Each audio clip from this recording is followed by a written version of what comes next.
మంచిగా స్నేహితులు అందరూ ఒక్క దగ్గర కూర్చొని డిబేట్ పెట్టుకోరు. ఈడ కూర్చున్న వాళ్ళు కాంగ్రెస్ వాళ్ళు ఉన్నారు, టిఆర్ఎస్ వాళ్ళు ఉన్నారు, బీజేపీ వాళ్ళు ఉన్నారు.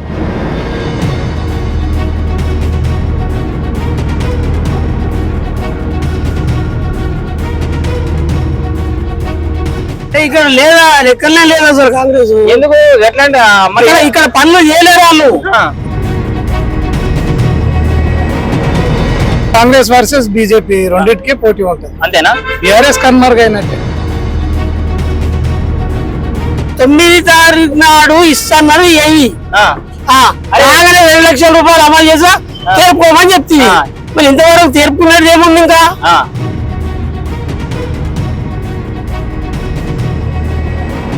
ఎవరికి హోమ్ మినిస్టర్ కి ఏమైనా పవర్ ఉందా? విద్యాశాఖ మంత్రికి ఏమైనా పవర్ ఉందా? రెవెన్యూ శాఖ మంత్రికి ఏమైనా పవర్ ఉందా? ఏ మంత్రికి పవర్ ఉందండి? మరి అది అట్లా లేదు కాబట్టి దాన్ని త్వరల పాలన అన్నాం. ఇప్పుడు కాంగ్రెస్ పాలన ప్రజాపాలన అంటావా? 100% గడిలు బద్దలు కొట్టి అప్పుడే తీసేసే కదా. అంతేనా?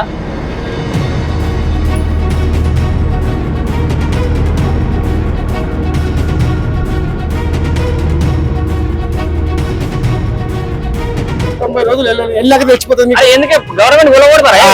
తెలిసిపోతుంది. ఈయన గెలిచిండు, ఈయన ఏం సాధిస్తుండే, ఏం చేస్తుండో గరీబ్గానికి అద్దె గృహానికి ఎక్కువ ఇది మహిళా బస్సులు పెట్టిండు, అవన్నీ పోతుండొచ్చు అక్కడ. ఏం పోదాం లేని ఆడవిళ్లకు రుచులు నేర్పిండు. 10 మంది పోను గ్యాంగ్ మెయింటైన్ చేయ. అంతేనా? అంతే. ఇప్పుడు 2 గవర్నమెంట్ల మీద అసంతృప్తి నీకు ఏది నచ్చలే? బీజేపీ ఇట్లా ఓడేస్తావేమి? బీజేపీ ఓడేస్తాం. ఇక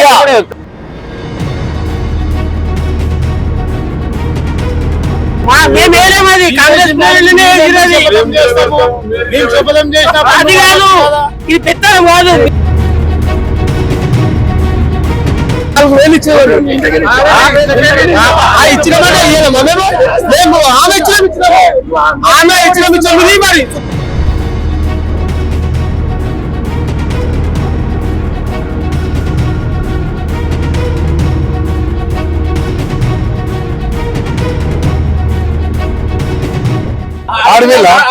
ఆడవిల్ల పోతుంది, బస్ ఎక్కిపోతున్నది, పట్నం అంతా తిరిగి వస్తున్నది, మన తెలంగాణ మొత్తం తిరిగి వస్తా పోతున్నది.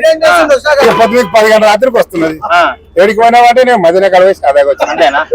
ఎందుకంటే పిరి బస్సు. చూస్తున్నారు కదా ఇక్కడ వాతావరణం అంతా మంచిగా స్నేహితులు అందరూ ఒక్క దగ్గర కూర్చొని డిబేట్ పెట్టుకోరు. మరి ఏం మాట్లాడుకుంటారు? చేవెళ్ళ నియోజకవర్గంలో ఉన్నాం మనం. ఇక్కడ Chevella assembly constituency, Chevella parliament నియోజకవర్గం ఏది. మరి పార్లమెంట్ ఎన్నికలకు సంబంధించి ఏమైనా డిస్కషన్ జరుగుతుందా? ఏం మాట్లాడుకుంటున్నారు? మరి గడిచిన అసెంబ్లీ ఎన్నికల్లో ఫలితాల గురించి వీళ్ళ అభిప్రాయం ఎట్లుంది? కొత్త సర్కార్ ఎట్లా నడుస్తుంది? పాత సర్కార్ గురించి ఏంది? కొన్ని 4-5 ముచ్చట్లు మాట్లాడి తెలుసుకుందాం. బాబు అంత మంచిగానే? ఏం పేరు నీ పేరు? దేవదానం. ఏం మాట్లాడుతున్నారు మరి? అదే దీని గురించి, ఎలక్షన్ గురించి, పార్లమెంట్ ఎలక్షన్ గురించి, దానికి దీనికి మాట్లాడుతూ ఉంటాం. సరే, ఫస్ట్ మొన్నటి నుంచి మొదలు పెడదాం. 10 ఏళ్ల పాలన ఎట్లుండే మరి అప్పటిది? అది వేస్ట్ పాలన అయిపోయింది. అది అంతేనా? అంతా ఫెయిల్ అయిపోయింది సార్. అంత దొంగ పాలన. అయితే మార్పు కావాలని మార్పు చేసి పడేసాం. సరే, మరి అసెంబ్లీ ఎన్నికల్లో మార్పు చేసినావు, ఈ పార్లమెంట్ ఎన్నికల్లో ఎంపీ మార్పు అయిపోతుంది సార్. ఎట్లా ఎవరు గెలిపిస్తా అనుకుంటున్నావు? కాంగ్రెస్ గెలుస్తుంది. ఎంపీ కూడా కాంగ్రెస్. అరే అవును, ఎవరన్నా ఏకీభవిస్తావు ఆయనతోటి? కరెక్టేనా అనేది? ఎంపీ కూడా కాంగ్రెస్. చెప్పండి, చెప్పు. ఏదైనా చేస్తే గెలుస్తుంది. ఎందుకంటే అది ఖచ్చితంగా మన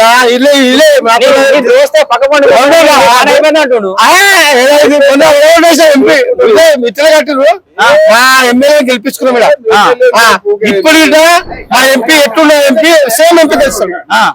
గెలవకపోతే మళ్ళీ నువ్వు రా రేపు ఏమా జరగాలని చెప్పి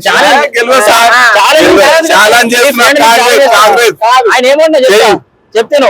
అంటే మేము మా బీఆర్ఎస్ ఎమ్మెల్యే గెలిపించుకున్నాం, మా సిట్టింగ్ ఎమ్మెల్యే ఉన్నాడు, మా ప్రభావం గట్టి ఏం లేదు సార్. అన్ని ఏముండదు, దొంగ ఓట్లు పడ్డాయి, దొంగ ఓట్లు. అంతేనా? ఖచ్చితం ఫెయిల్ అయిపోయింది. సంవత్సరాల క్రితం కాలేదు, మీరు రోజులు కాలేవు, అయినాక మీకు తెలుస్తుంది. 100 రోజులలో మీకు తెలిసిపోతుంది. 100 రోజులలో ఫెయిల్ అయిపోతారు. చూస్తున్నావు ఇప్పుడు 2 నెలలు అవుతుంది, రైతు బంధు లేదు, అది లేదు, ఏముందా? ప్రజలు ఇట్లా బిస్కుట్ వేసి తప్పైపోయింది. అంతేనా? అవునా? నిజమేనా? మరి ఏం లేదు సార్, అన్ని ఏమున్నాయి ఇప్పుడు ఫ్రెండ్ అంటుండు మళ్ళా సారీ కావాలి కారే కావాలి. ఏం రా సార్, కాలు మొత్తం కారాల పూసిపోతున్నది, ఊసిపోతున్నాయి అన్ని ఎక్కడి అక్కడ ఊసిపోతున్నాయి బూట్లు పట్టేస్తా. 4 నెలలు తెచ్చిపోతుంది. ఈయన అంటాడు అరే బాబా మీరే అదేంలా? అరే వాళ్ళ 10 మీరు 10 అదేం పక్క. అరే ఉండగా 90 రోజులు వెళ్ళాక తెచ్చిపోతుంది. ఎందుకే గవర్నమెంట్ ఉలగొడతారా? తెలిసిపోతుంది. మావాడు ఏదో పడిపోయి మొన్న కానీ జారిపోయి పడ్డాడు కానీ ఆయన కట్టుకుంటే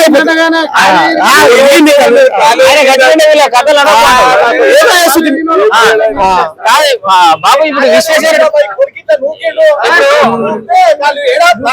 ఏమైంది? బాబా మాట్లాడుతుంటే ఇట్లా నూకిండు బాత్రూమ్ చేసిండు. ఏం లేదు, అది మీరు అనుకుంటారు అట్లా, అది మీరు అనుకుంటారు. అది ఇచ్చారు జనాలు అంటే. ఇంకోటి సగం ఎత్తేందుకు నెల రోజులే తెల్లగాయినాయి, అన్ని బంధు పెట్టిండు మన మాకుడు. ఏం బట్టి అన్ని ఎకరానికే ఇచ్చిండు, అర్ధ ఎకరానికే ఇచ్చిండు, ఆపిండు. కేసీఆర్ 100 ఎకరాలు 500 ఎక్కించినాడు, పాలతో మాట్లాడాడు. ఈయన గెలిచిండు, ఈయన ఏం సాధిస్తుండే ఇప్పుడు, ఏం చేస్తుండు? గరీబ్ గానికి అర్ధ ఎకరానికి ఎక్కువ ఇవ్వాలి. ఇది మహిళా బస్సులు పెట్టిండు, అవన్నీ పోతుండొచ్చు అక్కడ. ఏం పోదాం లేని ఆడవిళ్లకు రుచులు నేర్పిండు. 10 మంది పోను గ్యాంగ్ మెయింటైన్ చేయ, తిరిగి రావి. ఈ కంపల్సరీ గారు 1 కోటి తీసి తిన్న కూర్చుంటాడు, అది తిరిగి వస్తారు. అంతేనా? అంతే. ఇప్పుడు 2 గవర్నమెంట్ల మీద అసంతృప్తి నీకు ఏది నచ్చలే? బీజేపీ గిట్ల ఓడేస్తావేమి? బీజేపీ ఇప్పుడు బీజేపీకి ఎవరు కొండ విశ్వేశ్వర నిలబడుతున్నాడా? బీఆర్ఎస్ కు Ranjith Reddy already sitting MP. Congress నుంచి ఎవరు నిలబడుతున్నారనే? Government BJP తెద్దాం. ఇప్పుడు ఈసారి బీజేపీ విశ్వేశ్వర రెడ్డికి ఎత్తాడు. అంతేనా?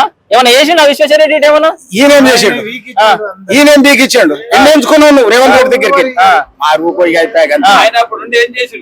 ఇప్పుడు నువ్వు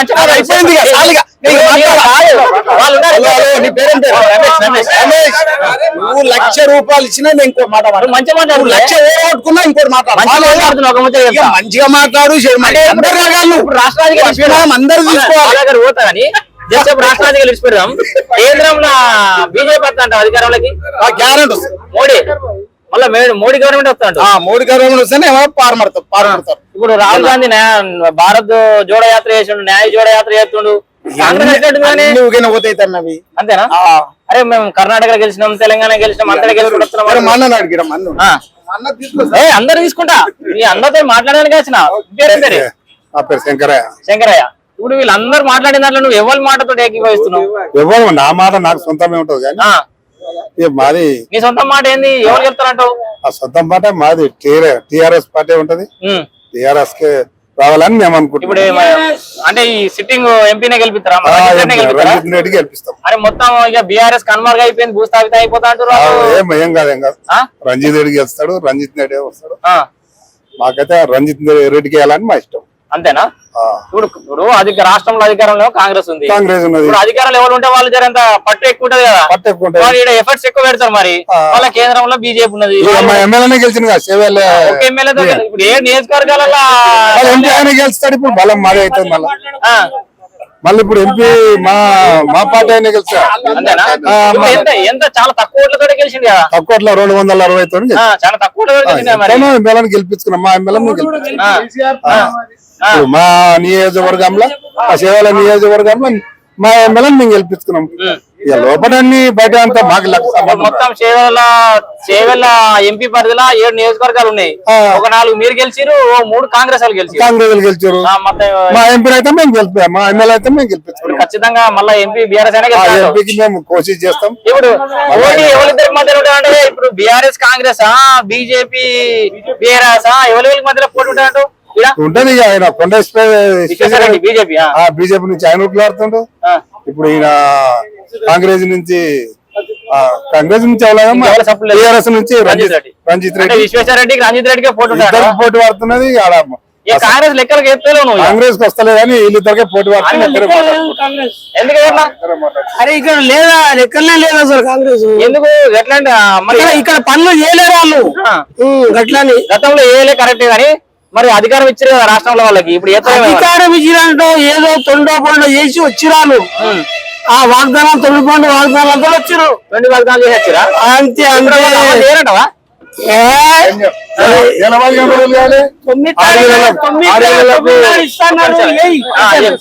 తొమ్మిది తారీఖు నాడు ఇస్తాన్నారు ఎయ్యి రాగానే 2 లక్షల రూపాయలు అమలు చేసా తీర్పుకోమని చెప్తుంది.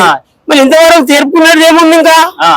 ఇప్పుడు వాళ్ళు ఏమంటారు అంటే బీఆర్ఎస్ వచ్చినప్పుడు కూడా కొత్తలు గట్ల చెప్పారు, మొన్ననే పుట్టిన పుల్ల 5 ఏళ్ళు కాలే 10 ఏళ్ళు కాలే అది కాదు వాగ్దానం ఇచ్చినట్టు కరెక్ట్ చెప్పాలి కదా. 9 తారీఖు నాడు 9 తారీఖు నాడు 2 లక్షల రూపాయలు మీరు తీసుకోరి తీరిపోతే ఏం చెప్పారు అమన్. ఫస్ట్ కాపులో నేను ఇచ్చిన 2 లక్షలు తీసుకొని రాగానే నేను రాగానే లేపేసా. మా జైలు ఉన్నాయి అలా మూటే బంగారం. రేవంత్ రెడ్డి మరి నిజంగా మీ దగ్గరకు వస్తా లంకె బిందులు పోయినా కాలి బిందులు అది కాదు మొత్తం మీరే దోసుకపోయారట, వాళ్ళకి ఏం లేవంటారుగా. అవన్నీ మాటలు అవన్నీ అబద్ధాలు చెప్పొద్దుగా. ఇక్కడ మేము 2 లక్షల రుణమాఫీ చేస్తామని చెప్పిండు. ఆ పిరి బస్సులు పెట్టిండు. ఆడలు కొట్లాడుకుంటారు, జనాలు పట్టుకొని కొట్లాడుతారు. ఒక్కొక్కరు నవంబర్ కొట్లాడి కూడా అడవిలో దిగ్గపోతుంది కూడా ఇప్పుడు. అంతేనా? మళ్ళీ ఇంకేంది మళ్ళా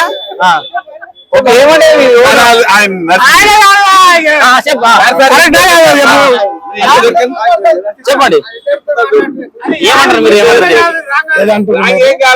బీఆర్ఎస్ అంటారు, మీ సోదరు మీ మిత్రులు కొంతమంది ఏమో ఈడ కూర్చున్న వాళ్ళు కాంగ్రెస్ వాళ్ళు ఉన్నారు, టిఆర్ఎస్ వాళ్ళు ఉన్నారు, బీజేపీ వాళ్ళు ఉన్నారు.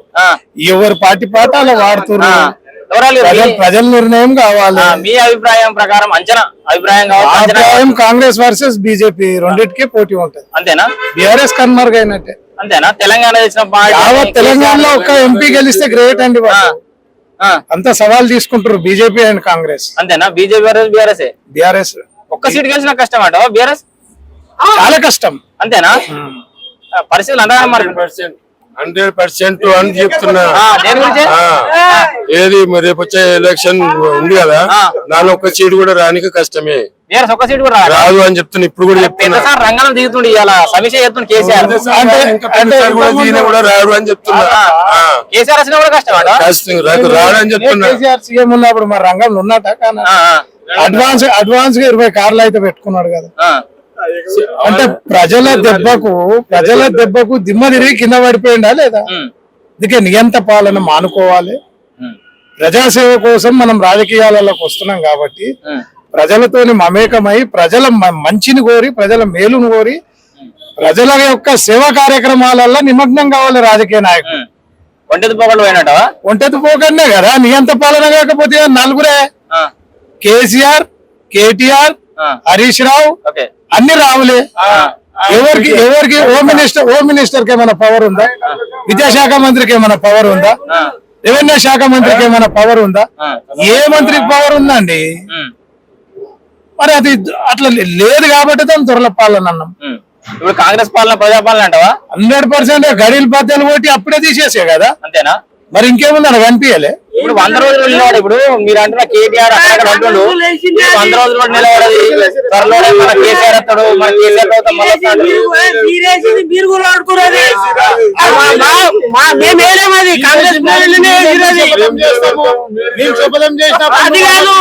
ఇది పెత్తనం కాదు. మీరేసుకుని మీరే కూడబడుకున్నది.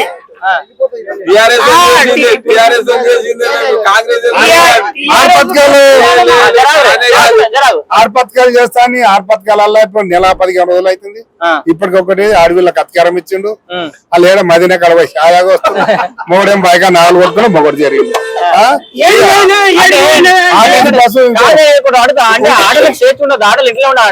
అంటే ఇప్పుడు కళ్యాణ్ కూడా గుర్రమైన చేతులు ఉంటది, ఆర్ది చేతులు లేకుండా ఎక్కడ గుర్రమైన చేతులు ఉంటది. ఇప్పుడు ఆర్ది చేతులు లేకుండా సిరిపా సాధించాలి.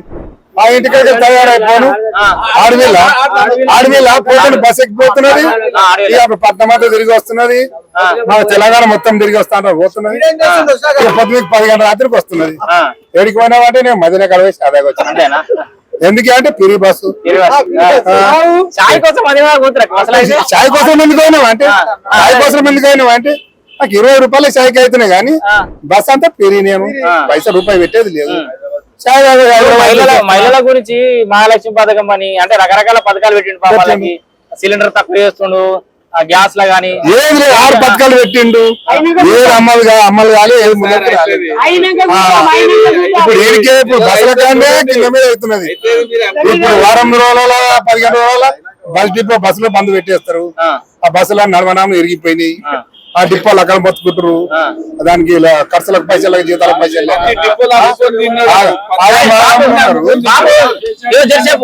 సీరియస్ గా మాట్లాడుకుందాం మన చేవెళ్ళ చాలా ఏళ్ళ నుంచి ఈ పని కాలేదు అన్నట్టు ఏమైనా పని ఉందా పెండింగ్ లా ఏమేమున్నాయి చేసింది అంటే ఈ పని చేసాడు చేయలే నియోజకవర్గం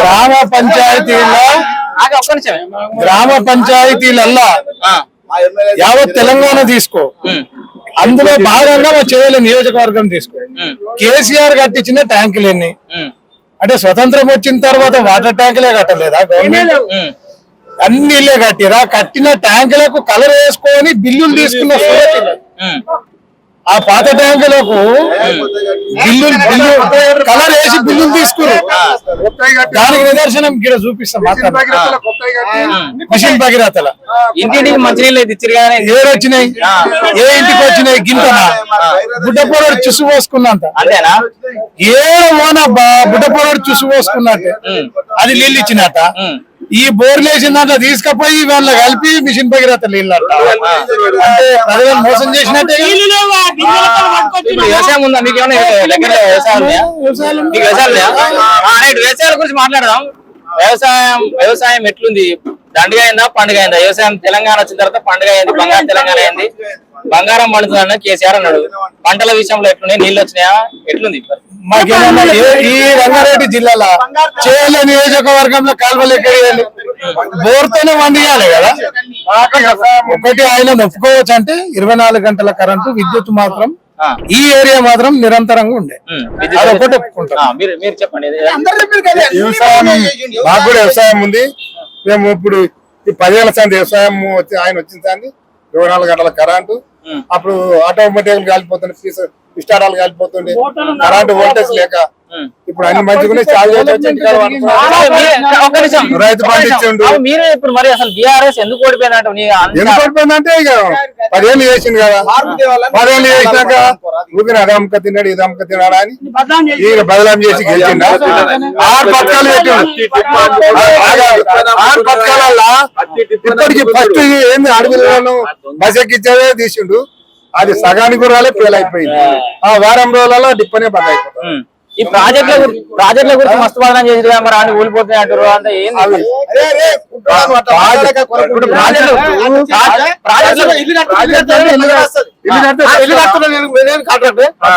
మేము కడతాము కట్టేదాన్ని ఏమన్నా సింటి పడకుండా అది 5,000 పడకాలు నేను ₹4 మిలియన్ నేను చేసుకున్నా అది పలుకుతాడు ఎందుకంటే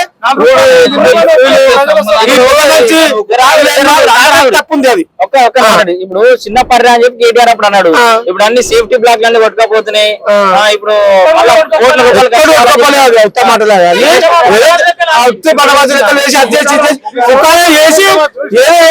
ఖరాబ్ చేసి మేము పోలేమా పోయి చూసామంతా ప్రాజెక్టులలో అన్ని జరగలేదు అన్నేం జరగలే ఏదో ఒక తన అయిందంటే అవుతుంది చేతులు వేస్తుంటే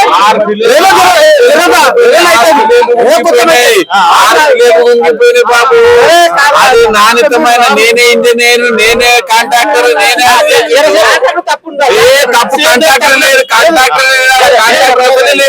ఆడే కాంట్రాక్టర్ ఆడే నేనే టోపీ కాంట్రాక్టర్ లేదా ఒక్క ముచ్చట అడుగుతాం మిమ్మల్ని ఇప్పుడు కాంగ్రెస్ వాళ్ళు ఏంటంటే అన్నారు ఫస్ట్ నుంచి ప్రధాన చేసుకొచ్చారు కాళేశ్వరంలో అవినీతి జరిగింది బీజేపీ వాళ్ళు అనుకుంటూ వచ్చారు ఇక రేపే మాపే జైలు పడుతుంది కవిత అని చెప్పి వాళ్ళు వేయలేదు కాబట్టి వాళ్ళు నమ్మరే జనాలు మీరు ఎత్తరేమో అన్న మీరు కాళేశ్వరం వాళ్ళు అరెస్ట్ చేస్తామంట పక్క సార్ ఇది పక్క నువ్వు చూడు ఇంక 2 నెలలు అయితే చూడు అందరు పోతారు జైల్లోకి అంతేనా పక్క ఒక ఆయన మొన్న ఓలేదు సార్ మొన్న పోయింది కదా ఒక ఆయన వెతక వేసారు కదా వీళ్ళు కూడా పోతారు నువ్వు చూడు అంతేనా పక్క ఇది సరే ఉద్యోగాల విషయంలో ఉద్యోగాల కల్పన ఎట్లుంది ఇక్కడ సరే అన్ని విషయాలు మాట్లాడినాం మీ చేవెళ్ళ ఏరియా ఉద్యోగాలలో చేసినంత మోసం ఇంకెంత చేయలేడు ఉద్యోగాలు ఇస్తాడు తాగించాలి చెప్తాడు కొద్దిగా నేను అన్నా మాట ఉద్యోగాలు ఇస్తాను ఇంటికో ఉద్యోగం ఇస్తాను అన్నాడు అనలేడా ఆగండి బాబు ఒక్క మాట. ఆయన అన్నాడు అనలేడా మీ దగ్గరకు వస్తా ఒక్క నిమిషం ఉద్యోగం ఇస్తాను అన్నాడా లేదా కేసీఆర్ అన్నాడుగా ముచ్చట మళ్ళీ ఏమంటాడు నేను అన్నా అన్నమాట ఎట్లయితదండి ఎట్లా సాధ్యమైతదండి అంటే ఇది ఆ మాటలతోని మనుషులను జిమ్మికి చేయడం మాటలతో మనుషులను మోసం చేయడం అందుకే ప్రజలు ఓడగొట్టిరా ఆయన అందుకే ప్రజలు ఓడగొట్టిరా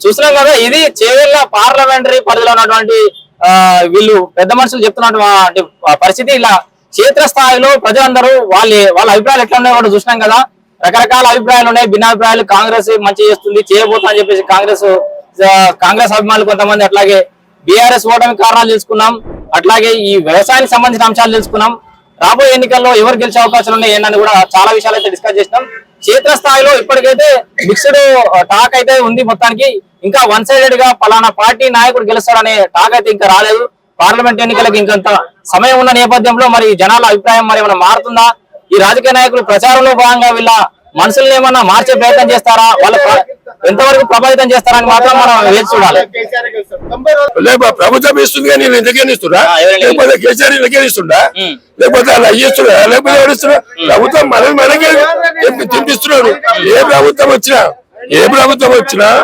తింటే చెప్పిండు టీవీలో ప్రజలు ఎందుకని ఇచ్చా నేను సంతానం చేస్తున్నా అక్కడ ఏం తింపుకుంటే వచ్చి ఎవరు పైసలు వాళ్ళకి ఇస్తా అని చెప్పింది ప్రభుత్వం ఇస్తానని చెప్పింది కానీ నా జోలకైతే ఇస్తానని వస్తలే ప్రభుత్వం పైసలు తిరుగుతూనే వస్తున్నాయి అంతే ఒక రైతుగా చెప్పండి మీరు రైతు బంధు విషయంలో ఏమన్నా రైతు బంధు గానీ ధరల విషయంలో గానీ మార్పులు కావాలని కోరుకుంటారా మీరు అట్లే ఉండాలని కోరుకుంటారా 100% ధరలే కొంతమందికి మేలైంది కొంతమందికి అన్యాయం కూడా జరిగింది అది వాస్తవం ఇప్పుడు మీ అందరు చెప్తున్న ఒక విషయం ధరణికి సంబంధించి త్రిసభ్య కమిటీ ధరణికి సంబంధించి త్రిసభ్య కమిటీ చేశారు ధరణిలో మార్పు చేపలేమని వేయాలని చెప్పేసి క్షేత్ర స్థాయిలో తిరుగుతారు అంటే రైతుల దగ్గర కొంతమంది రావచ్చు రాలేకపోవచ్చు కాబట్టి మీరు డైరెక్ట్ రైతులు దొరికి కాబట్టి అడుగుతున్నా వాళ్ళు న్యాయమూర్తులతోటి జడ్జిలతోటి కలెక్టర్ తోటి మీటింగ్లు అవుతున్నాయి అసలు ధరణిలో ఏం చేయాలని మీరు రైతుగా ధరణిలో ఏం సమస్యలు గుర్తించారు బాగా అంటే ప్రాబ్లం ఏముంది ధరణిలో ఇప్పుడు మా ఏరియాలో ఇప్పుడు వాస్తవంగా నా కాడికి వచ్చేసరికి రైతుగా నా పొలం ఎంత ఉంది అంత నాకున్నది రికార్డుకి ఎంత ఉండాలని అంత ఉంది కొంతమందిది రికార్డుకు అవకతవకలు జరిగినాయి అనేటి మాటలు బాగా వినిపించినాయి మరి అది ఎంతవరకు వాస్తవం అనేది ఒకసారి దాన్ని ఇప్పుడు ఈ రైతు బంధు విషయంలో కూడా నిబంధనలు సడలించాలంటారా కట్టవ పెట్టాలని చెప్పేసి ఏదైతే డిమాండ్ అనమాట 5 ఎకర్ బిలో ఉండాలండి 5 ఎకర్ బిలో ఉండాలి పేదోడికి ఇవ్వాలి ఏదే అండి రైతు ఇప్పుడు 20 ఎకరాలు ఉన్నాయన రైతు అంటారా భూస్వామి అంటారా భూస్వాములకు ఎందుకండి రైతులకు ఇవ్వాలి అద్దెకరు ఉన్నోడు ఏకరు ఉన్నోడు 5 ఎకర్స్ బిలో పెట్టండి మరీ కాదనుకుంటే 10 ఎకర్ బిలో పెట్టండి అది ఇస్తే అట్లా ఎవరికి అన్యాయం జరగకుండా ఉంటుంది దాంతోపాటు ఇప్పుడు సాగులో లేని భూమి కూడా ఇవ్వచ్చు అంటారు ఇప్పుడు 5 ఎకరాలు ఉన్నారు 5 ఎకరాలు ఉంది దున్నుతలేను నేను సాగులో లేదు దాన్ని కూడా తీసుకోవచ్చు రైతు బంధు ఇక మరి కేసీఆర్ అయితే ఆ విధంగా ఇచ్చిండు మరి దానికి ఏమైనా నిబంధన ఉంటుందా ఏందనేది అది చర్చించి చూడాలి అది ఇప్పుడు పెడితే ఏమైతే అంటే వ్యతిరేకత ఎక్కువ వచ్చేస్తుంది రైతుల వ్యతిరేకత వచ్చేస్తుంది ఆయన సాగుబడి చేసినా చేయకుండా రైతు బంధు ఇచ్చాడు ఇప్పుడు మొన్న కూడా రేవంత్ రెడ్డి గారు అట్నే ఇచ్చారు కదా రైతు బంధు విషయంలో యునానిమస్ అందరి అభిప్రాయం అందరిది ఒకటే భూస్వాములకు ఇవ్వద్దు అనే అభిప్రాయం ఏకగ్రీవంగా ముక్త కంఠంతో గుట్టలో పాడుపడ్డ గుట్ట చెరువులకు అది లెక్క కట్టిన కేసీఆర్. అది కట్టి నష్టమైంది. అర్థమైందా? 5 ఎకరాల కాడికి లోపల ఉన్న లేదా 10 ఎకరాలు కానీ సాగు భూమికి ఇయ్యాలి. ఇప్పటిదాకైతే మంచిగా వచ్చింది రైతు. సాగు చేసిన భూమికి ఇయ్యాలి. పంట పెట్టి కమర్షియల్ కేబుల్ అని నడుస్తుంది. ఇప్పటిదాకా మంచిగా వచ్చింది ఈ విషయం మాత్రం అందరూ ఏకాభిప్రాయం ఉన్నది. సాగు ఒక పంట పెడతాం గుట్ట ఉంది. ఈడు తిన్న వ్యత్యాసం చూడు. ఆయన ఏమంటూ లాస్ట్ 10 ఎకరాలు, ఆయన 9 ఎకరాలు 9 ఎకరాల 35 గుంటలు ఉంది ఆయన పేరు. ఆయన ఏమంటుండు 10 ఎకరాలు లాస్ట్ అంటుండు. దీన్నే వ్యత్యాసం. 15 ఎకరాల్లో 15 ఎకరాలు లాస్ట్ పెట్టాలంటారు. ఇప్పుడు పాలమాల రేటు ఉన్నాడు. 300 ఎకరాలు 600 ఎకరాలు అని చెప్పిన ఆయన పైసలు ఆయన నోటి నుంచే చెప్పిండు కదా, నాకు ఇంత వస్తుంది రైతు బంధు ఎంత పడ్డది కూడా నేను చూసుకోలేదని ఆయన్నే అన్నాడు. ఒకట్లో వచ్చిన వాళ్ళు ఏమి ఎక్కువ వచ్చిన వాళ్ళు సంతోషపడ్డారు. నీవేమంటున్నావు అంటే ఒక సంతోషం కోసం వెయ్యకు, ఒక రైతు బాగుపడనీకి వేరే పెట్టుబడి సాయం అన్నాడు. పెట్టుబడి సాయం కోసం లాగోడికి వేస్తున్నావు. ఎవరికి వేయాలి? 5 ఎకర్ బిలో వేయమంటున్నాం మేము.